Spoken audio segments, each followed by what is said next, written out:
Hello friends, मैं हूं सुनीता। मेरे चैनल हिंदी लोकगीत में आपका स्वागत है। मैं आज गारी गीत सुनाने जा रही हूं। अगर ये वीडियो पसंद आए तो प्लीज़ लाइक कमेंट सब्सक्राइब करें और सब्सक्राइब के बगल में बेल आइकन है, उसे प्रेस करना ना भूलें, जिससे कि मेरे नए वीडियो की नोटिफिकेशन आपको मिलती रहे।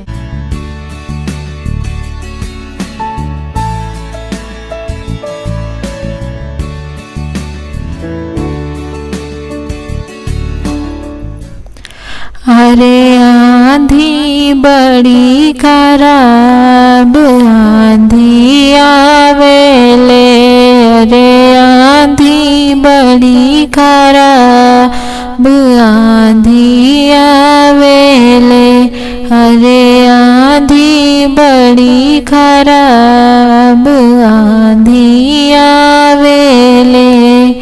आंधी में उड़ली सरवा की बहिनी, आंधी में उड़ली सरवा की बहिनी, जाई के गिरी गुजरात आंधी आवेला, अरे जाई के गिरी गुजरात आंधी आवेला, जाई के गिरे गुजरात आंधी आवेला।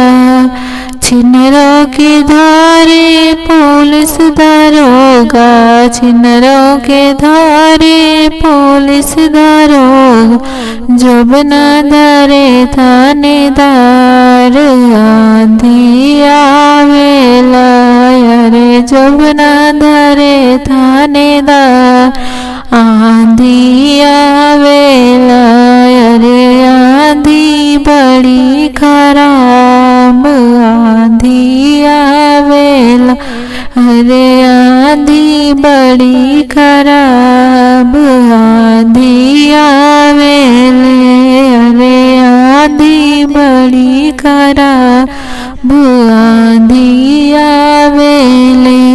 आंधी में उड़ली तिलकहरण की बहिनी, आंधी में उड़ली तिलकहरू की बहिनी, जाई के गिरे गुजरात आंधी आवेले, अरे जाई के गिरे गुजरात आंधी आवेले।